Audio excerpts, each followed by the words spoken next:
Seja bem-vindo a mais uma aula da nossa Escola Bíblica. Começa agora a nossa terceira aula sobre tripartido. Falamos já sobre a santificação de Deus em tudo, essa foi a nossa primeira aula.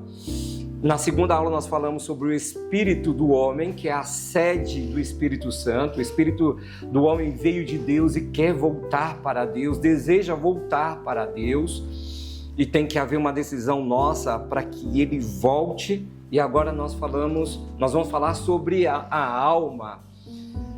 Coisa complicada, difícil é a alma do homem, do ser humano. Nós vamos trabalhar isso hoje e você vai poder aprender um pouco mais sobre isso. E o nosso texto bíblico está em 1 Tessalonicenses, capítulo 5, versículo 23, que diz o seguinte: "E o mesmo Deus de paz vos santifique em tudo, e todo o vosso espírito e alma e corpo seja plenamente conservados, irrepreensíveis para a vinda do nosso Senhor Jesus Cristo." Falei na outra aula que esse é o foco, essa é a preparação, a vinda do Senhor. Tudo se resume aqui, tudo aponta para a volta de Jesus. E hoje nós vamos falar sobre a alma. O homem é um espírito que tem uma alma e habita no corpo. Isso significa ser tripartido. O material diz o seguinte: é tudo que o homem é, a alma é tudo que o homem é, sua personalidade, seu ego, é o mundo dos pensamentos, sentimentos e decisões. É um mundo que às vezes a gente se perde nele, é um mundo. A alma está entre o espírito e o corpo. O Espírito Santo entra. Eu entreguei a minha vida para Jesus, você entregou a sua vida para Jesus, o Espírito Santo entra. Aí ele tem que acessar algo, o meu espírito, tem a minha carne, tem o meu espírito, a alma está no meio. E sabe como é que eu entendo isso? Sabe aquela broca que geralmente a gente passa na rua e vê aqueles homens trabalhando na rua para perfurar, né? Aquela broca, o Espírito Santo trabalhando na alma do homem ali, aquele barulho todo para quebrar essa alma, e é complicado, difícil, porque o pecado domina ali, o pecado comanda a alma do homem, e aí é complicado. A alma está entre o espírito e o corpo, pertence aos dois, ela pertence aos dois, está ligado ao mundo espiritual através do espírito e ao mundo material através do corpo. Através da alma tenho consciência de mim mesmo. A alma é a personalidade individual da pessoa e o espírito é a parte da pessoa que está ligada a Deus. A alma é a personalidade individual da pessoa e o espírito é a parte da pessoa que está ligada a Deus. A alma e o espírito estão interligados e os dois têm de ser entendidos em conjunto. A Bíblia atribui algumas funções tanto ao espírito como à alma. Eu quis ler esse material para a gente entender algo aqui, porque o texto bíblico será lido agora, e para a gente entender melhor naquilo que as Escrituras nos fala sobre esse assunto, sobre a alma do homem, que é tão complexa aí, só o Espírito Santo pode transformar, pode mudar, lógico, se assim nós permitimos. Vamos lá para o nosso texto bíblico? Salmo de número 103. Olha que salmo lindo e maravilhoso esse salmo, Marcos. Acompanhe comigo. Bendiga o Senhor a minha alma, bendiga o Senhor todo o meu ser. Bendiga o Senhor a minha alma. O autor novamente enfatiza no 1 e no 2. Não esqueça nenhuma das suas bênçãos. É Ele que perdoa todos os seus pecados e cura todas as suas doenças, que resgata a sua vida da sepultura e o coroa de bondade e compaixão, que enche de bens a sua existência, de modo que a sua juventude se renova como a águia. Quer dizer, essa alma tem que ser convertida, né? Para ela bem dizer ao Senhor, ela tem que ser convertida, né? Vamos dizer que sim. Vamos dizer que sim, porque aquilo que a gente falou em 2 aulas passadas, a gente precisa submeter. Acho que a palavra grande chave dessa aula é a submissão. Se a gente se submete, e olha que assim, a gente entrou nesse tema de aula complexo, porque a alma ela não é fácil ser decifrada, como muitos dizem, entendida, compreendida. Ela adoece também, né? E entender as fases que você está, compreender as fases que a sua alma está angustiada. O salmista diz, em um dos salmos, a minha alma está angustiada, a minha alma está inquieta, a minha alma está agitada. E ele começa a conversar, você percebe? Ele começa a conversar, por que está inquieta a minha alma, em algumas traduções. Por que você está assim? Ele mesmo está tentando encontrar respostas, que muitas vezes nós também não temos. E você vê o salmista passando por esse dilema. E aqui eu acho que a chave está em bendizer o Senhor. Bendiga ao Senhor a minha alma. Bendiga o Senhor em sua grandeza, em sua bondade, em sua benevolência, em seu amor infinito demonstrado na cruz. E eu sempre olho e nas minhas orações eu agradeço Deus por ter enviado Jesus. A alma é uma área do ser humano complicada, como nós já falamos. Então, vamos pensar assim. A pessoa, ela vem para Cristo. Ela teve vamos pensar já numa pessoa adulta, não vamos pensar numa criança, mas vamos pensar vamos pensar primeiro no ser humano. O ser humano ele nasce zerado, né? Ele vem zerado, sem nenhum defeito de fábrica. Não, Deus tranquilo. faz, né? A gente está falando da alma. Ele vem perfeito. Essa criança ela vai nascer, ela vai crescendo, ela vai tendo contato com outras pessoas, ela vai tendo contato com esse mundo, ela vai sendo levada, submetida muitas vezes a algumas situações, seja dentro da sua casa, no meio da sua família ou fora no seu dia a dia. Entendemos agora que essa criança cresceu, é uma adolescente, é um jovem, já está trabalhando, está estudando, tendo contato com outras pessoas, pessoas boas, pessoas ruins. Ela está recebendo ali as informações, ela está captando tudo, né? Eu costumo dizer que os olhos, eles são a câmera da alma. E os ouvidos, eles estão ali ouvindo e os olhos captando toda a informação. Ele está gerando imagens, reproduzindo, jogando imagens para essa alma. Bom, esse ser humano chega numa fase adulta, muitas vezes doente na sua alma. Complexo de inferioridade. Nossa, a lista é grande. A lista é grande, né? Complexo de inferioridade, se olhando e se enxergando como um patinho feio, né? No meio da humanidade, achando que não nasceu na família que deveria, e por aí vai. Traumas. Os traumas porque, estava numa praia, quase se afogou. Os traumas gerados por pai, mãe, por irmãos, tios, sobrinhos, por pessoas. Palavras que foram ouvindo, palavras negativas que foram ouvindo. Então essa alma chega na igreja doente, enferma.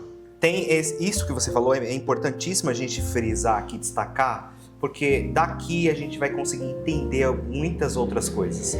Essa pessoa que chega com esse tipo de alma adoecida, fragilizada, destroçada, com esse monte de complexos, com esse monte de questões a serem tratadas, a serem resolvidas, vai deixando pra gente uma série de outras perguntas que vão sendo geradas. Eu costumo dizer o seguinte, que tem aquilo que é gerado por você próprio, que você é o seu próprio indivíduo, você é o seu eu que gera essas questões. Que tem responsabilidade sobre isso. Que tem essa responsabilidade sobre isso, que vai se desdobrar em cima desses problemas. E tem os terceiros. O que são os terceiros? A gente já lida com os terceiros. Aqueles que estão ao nosso redor. Família, amigos, trabalho, relações relacionamentos, casamentos. A gente pode estender essa lista muito aqui, mas eu quero ficar nisso, porque é o círculo que hoje permeia a nossa vida. A humanidade está com uma alma enferma, doente. E a gente vive numa sociedade que promove isso de um piscar de olhos para o outro. Através de tudo, né? Seja através da internet, redes sociais. Você o tempo inteiro está sendo bombardeado. Você falou sobre a janela da alma, sobre os olhos. Se a gente pensar numa esponja, a gente está absorvendo o tempo inteiro. E o que eu faço com tudo isso que eu estou absorvendo? Reter? Não é bom. Uma hora não vai dar certo. Então você precisa de o que eu chamo de uma saída, de um lugar de refúgio. Sabe aquele lugar que você fala assim... Uma válvula de escape? Não. Eu ia falar essa palavra, mas eu acho que ela ficou um pouco... Não é bem a válvula de escape. Eu penso que assim, é o lugar onde você se refugia. Para quem assistiu o Quarto de Guerra, sabe aquele lugar que você fala, sim, aqui eu travo a minha batalha, mas ao mesmo tempo que eu tô travando a minha guerra, eu também estou sendo refrigerado. É louco esse negócio, né? Você, no mesmo tempo que você está no seu lugar de aflição, de angústia e de dor, ao mesmo tempo lá você está recebendo. Se a gente olhar para o deserto, foi isso que estava acontecendo. Era um lugar escasso, sem nada, sem vida, seco. Mas ao mesmo tempo, o que eles tinham? Os hebreus? O que eles tinham?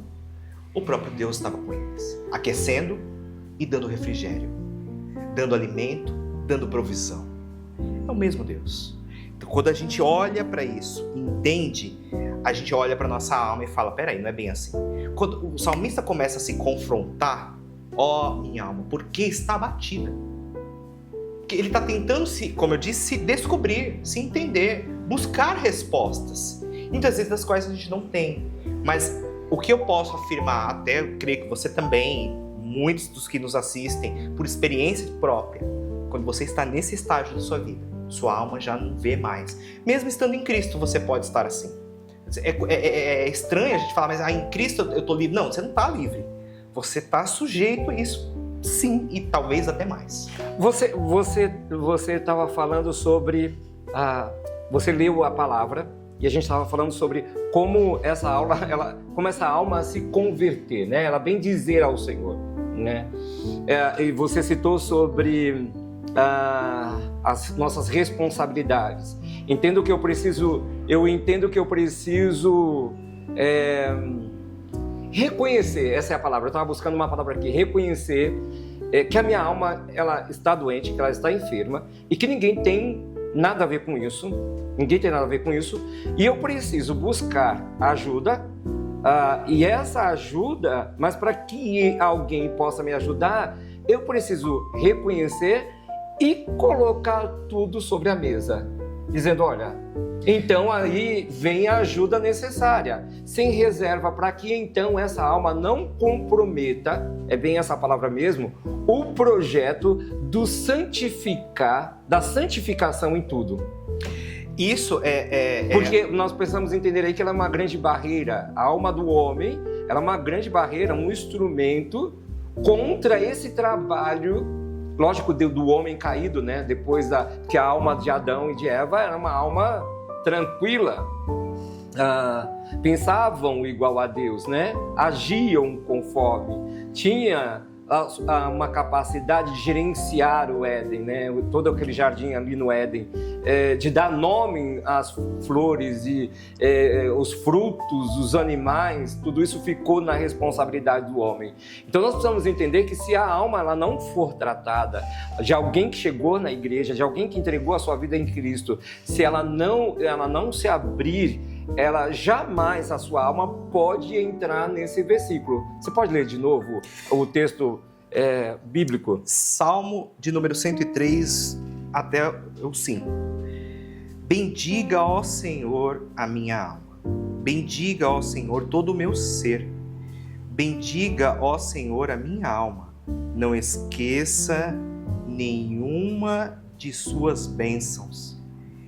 E é Ele que perdoa todos os seus pecados e cura todas as suas doenças, que resgata a sua vida da sepultura e o coroa de bondade e compaixão, que enche de bens a sua existência, de modo que sua juventude se renova como a águia.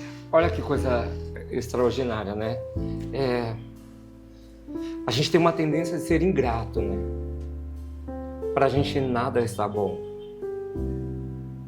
E o que parece é que o que Deus faz não foi tão bom assim. Poderia ser melhor se ele tivesse feito segundo a minha vontade. Aquela listinha que eu dei para Deus. Que o Senhor faça isso, que o Senhor faça isso, que o Senhor faça aquilo, aquilo outro, né? Isso é minha alma querendo, né? Minha alma desejando algo, né? E o Senhor condicionando, não, é assim. Então, levar a nossa alma a bendizer ao Senhor, a salmodiar, porque Ele nos resgatou de fato da sepultura e ainda nos resgata de uma sepultura que nós às vezes entramos nela, né? Por essa enfermidade, por essa doença. E é interessante, Arley, e para você que está nos assistindo, que a nossa alma ela tem áreas. Quais são as áreas da alma?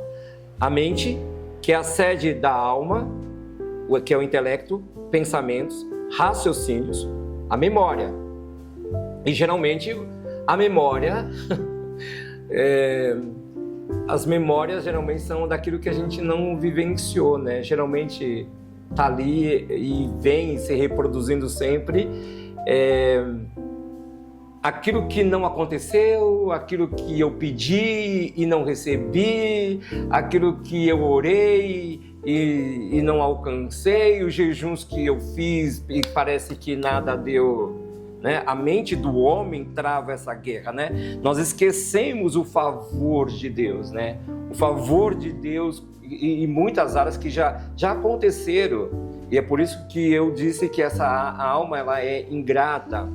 A vontade, a alma tem vontade, né? E a vontade da alma ela é destruidora. A alma do homem a vontade da alma do homem é destruidora, ela é um instrumento para tomar decisões, poder para escolher. Por isso nós temos que estar pautados em Cristo. Eu já vou deixar você falar sobre isso. E por último, as emoções, instrumento para expressar nossos sentimentos, gostos, simpatias, alegrias, tristezas, amor, ódio e etc. Aí eu te pergunto, essa alma, a alma do homem, deseja a eternidade, deseja o que tem bom do céu para o espírito? Sinceramente, eu acredito que não. Ela não está submissa ainda a tal ponto de anular todas as outras questões. Não é uma questão tão simples como eu estou dizendo aqui. Não é fácil. Mas a partir do momento que a gente parte do pressuposto de que eu desejo, eu quero me conectar a Deus, eu quero melhorar nisto, naquilo e em outras questões, as situações que me cercam, elas vão começando a perder força. Então você pensa em todo esse bombardeio que a alma recebe, e isso é constante. Então eu tenho que ter um bom filtro para falar isso não, isso aqui não, isso aqui não, e começar a expulsar isso de dentro para não ficar esse acúmulo todo e gerar outros problemas, sintomatizando até mesmo no meu corpo, como a gente já tratou. Porque a alma adoecida gera o quê? Um corpo adoecido. É uma coisa, é um efeito cascata, vai acontecer. E aí, a definição que você consegue traçar aqui é a seguinte: é o centro da personalidade. No centro da personalidade você encontra o quê? A mente, a vontade e as emoções. Esses três. Então você encontra essas três, vamos dizer, esse tripé que você precisa lidar com ele para manter o equilíbrio e ao mesmo tempo submeter essa alma ao Espírito de Deus. E aí sim, o próprio Espírito Santo vai começando a agir no nosso interior a ponto de fazer com que tudo que estava debaixo saia, e aí sim cumpra-se o maravilhoso texto que eu também gosto muito, que é tornarmos uma fonte que jorra para a vida. E aí essa fonte é deixar sair e brotar de dentro. Então se você pensar, como a gente já leu em diversos textos do Antigo Testamento, quando os poços, eles eram soterrados, aterrados, não tinha mais o que fazer naquele lugar, já não tinha mais água lá. Mas por quê? Estava tão cheio de coisas por cima. Então se pensar que a nossa alma está lá embaixo, sendo massacrada, soterrada, dia após dia, quando essas coisas são removidas. Um exemplo desses são os poços de Isaac, né? Exato. Que era uma herança deixada pelo seu pai, mas que foram soterrados. A água estava ali, água boa para beber, e era uma riqueza para a época, a água, porém, ninguém conseguia enxergar aquilo que estava de bom ali embaixo por causa dos entulhos. Então, se a gente pensar que a gente está soterrado com essa alma nesse estado, e que quando eu me submeto, eu entendo, eu aceito, eu vejo, eu reconheço, e aí eu vou para Deus, eu vou para Cristo, eu vou para o Espírito Santo, e chamo eles, falam, venham aqui, socorro. Você já viu aqueles filmes que quando tem aqueles destroços que só fica lá embaixo de tudo aquilo, a pessoa, eu não sei nem como a pessoa está viva, pelo milagre de Deus, a pessoa está lá embaixo. Nós vimos agora há pouco sobre isso, né? A gente está lá embaixo. E aí alguém, tem os cães, tem tudo lá procurando vida. Em algum momento, em algum ponto debaixo daquele tudo se encontra vida. Se encontra. Então eu quero trazer essa analogia aqui para clarear, deixar tudo mais fácil de entender. Então pensa na nossa alma nesse estado, debaixo de tudo isso. E alguém grita lá de baixo, socorro, tô aqui. E aí de repente eles vêm, fazem toda aquela mobilização, começam a tirar e se encontra vida. E às vezes sobreviveu lá embaixo 3 dias. Sabe que nesses exemplos que você está dando, o que me vem à mente são algumas passagens bíblicas. O próprio Jesus disse para os seus discípulos, vocês estão limpos pela palavra que vos dei. A gente entende que o batismo na água é uma representação daquilo que precisa acontecer no nosso interior. Você falou do rio, né? Uma fonte a sair, fluir de nós para as pessoas. Essa fonte tem que ser água boa, né? Ela sai da nossa alma. Se uma alma está doente, ela não vai ser uma fonte boa. Se a alma está comendo qualquer tipo de porcaria, essa alma não vai jorrar água boa, né? Então eu entendo que para que aconteça aquilo que foi lido aqui, para que a alma ela bendiga ao Senhor, né? Bendiga o seu santo nome, encontre prazer em Deus e não nesse mundo caído, o cristão tem que buscar uma lavagem pela palavra. Ele tem que condicionar a sua vida à palavra, buscar na palavra, beber dessa água que é a palavra de Deus e permitir que essa água lave por completo. E que o Espírito Santo, que vai fazendo isso através da palavra, faça um apontamento. Você precisa mudar aqui. Tem um problema na sua alma aqui. Tem um problema no seu ego. Esse pensamento aqui, tá fora. Isso aqui, essas emoções estão desajustadas, né? Então eu tenho que me permitir a isso. Concorda? Eu tenho que... Eu creio, né, na verdade, que a partir do momento, a grande barreira que a gente encontra muitas vezes é quando você se depara com uma pessoa que ela tá lidando com essas circunstâncias, mas ou ela não se vê, ou ela vê e não reconhece. Então aí são outras questões. E aí você já encontra problemas. Agora, tudo facilita o caminho quando você enxerga essas coisas e fala, não, tá bom isso, eu preciso mudar. Não tá legal desta forma, eu preciso fazer diferente do que foi até aqui. Dentro do que você está falando, me vem uma pergunta que tem tudo a ver o que você está falando. Você falou a pessoa, né? Então, a gente precisa entender que as pessoas precisam entender que quando elas chegam num ambiente chamado igreja, elas não elas não estão entrando só para fazer um relacionamento, uma social, conhecer pessoas legais, porque a grande maioria se decepcionam aí, né? Pessoas legais, elas não estão entrando numa igreja para fazer o network, né? Elas não estão criando uma rede de relacionamento com pessoas legais, com pessoas que não bebem, não fumam. Elas precisam entender que elas estão entrando ali para serem tratadas. Sim? Elas precisam entender que elas estão entrando numa igreja para serem tratadas. Que o relacionamento, a amizade, isso é secundário agora. O fundamental... O foco é... O fundamental da reunião do corpo de Cristo é promover justamente, eu chamo de um combo. O que tem nesse combo? Quando a gente vai fazer um pedido em algum delivery aí da vida, a gente fala combo número 1, 2, você vai lá e escolhe, né? Sim. Qual combo que você quer? Aí tem a batata, tem o lanche, tem o suco. Tá completo, não tá? Então, a mesma ideia é se você aplicar ela dentro do ambiente de comunidade de fé. Dentro da comunidade de fé, eu vou encontrar uma rede de apoio. Eu preciso encontrar o quê? Uma rede de apoio, um ambiente seguro. Sim. Um ambiente de confiança. Uma rede de apoio, um ambiente seguro, um ambiente de confiança. Então, quando eu pego esses elementos, trago para dentro, chamo e a pessoa identifica e vê que aquilo para ela faz sentido, é aquele lugar que ela quer estar, é ali que ela quer se relacionar.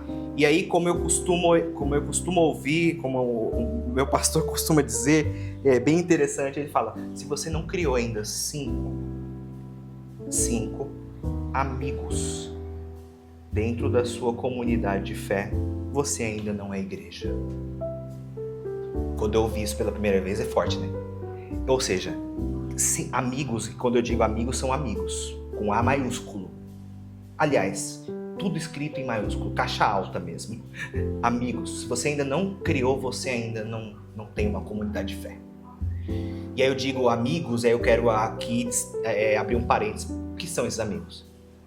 É a sua rede de apoio para sua alma. Quando ela tiver... Não para o seu corpo inicialmente. Para sua alma. Para sua alma. Para quando você estiver na pior, na mal, aqui no lugar bem baixo mesmo, onde a alma está, lá você vai encontrar essas pessoas que vão orar junto com você, que vão te tirar desse lugar que você está. E aí quando eu digo tirar, é tirar logo o combo de dentro, que é tirar você, o seu corpo, que vai sair com a sua alma e junto o seu espírito que está dentro. Entende? Então eu não estou desse lugar. Eu estou falando, não é assim que a vida é, estou jogando luz. E o que Jesus diz? Sede sal e luz. E esse sal e luz cabe aqui. Precisamos entender que quando isso acontece, a nossa alma começa, ao invés de murchar, aí sim vai florescer. Então eu resumo dizendo o seguinte, eu até fiz aqui na minha colinha, e aí eu quero ler para você que nos assiste. A mente são os nossos pensamentos e razões, onde está tudo conectado dentro da nossa, vamos dizer assim, da nossa caixa, da nossa cabeça. A vontade é a nossa capacidade de escolher o que eu escolho, o que eu quero, o que vai cair nas 2 aulas que a gente conversou um pouco e falou sobre isso, sobre esforço, sobre vontade, capacidade de escolha. As emoções é a expressão daquilo que eu dou de sentimentos. Raiva, ódio, que não deveria, mas infelizmente está lá. Amor, bondade. Então, aqui cabe a questão das emoções. A relação com o corpo e o espírito. Então, quando a gente pensa que antes da queda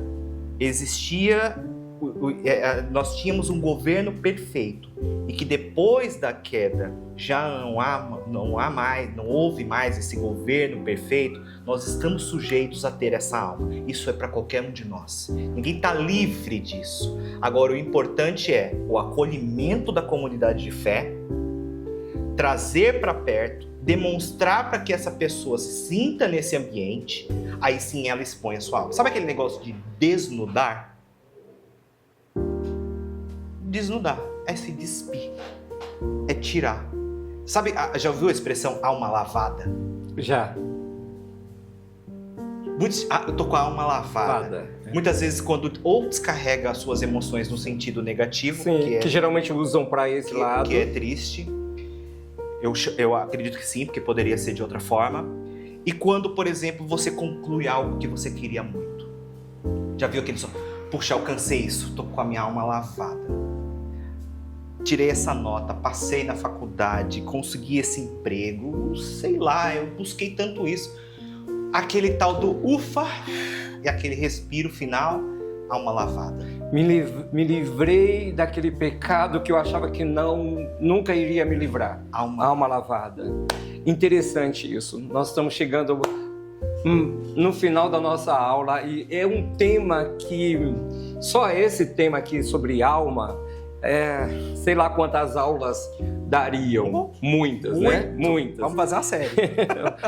E tem uma coisa que é fundamental para mim, para você, para nós que estamos aqui. É ressurgir com Cristo.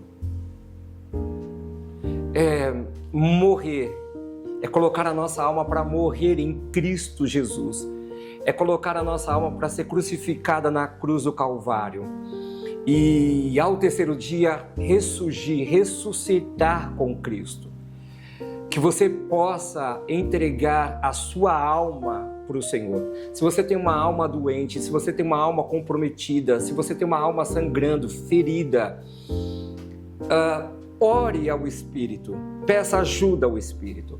Procure uma pessoa da sua confiança, que é confiável, como o Arley falou.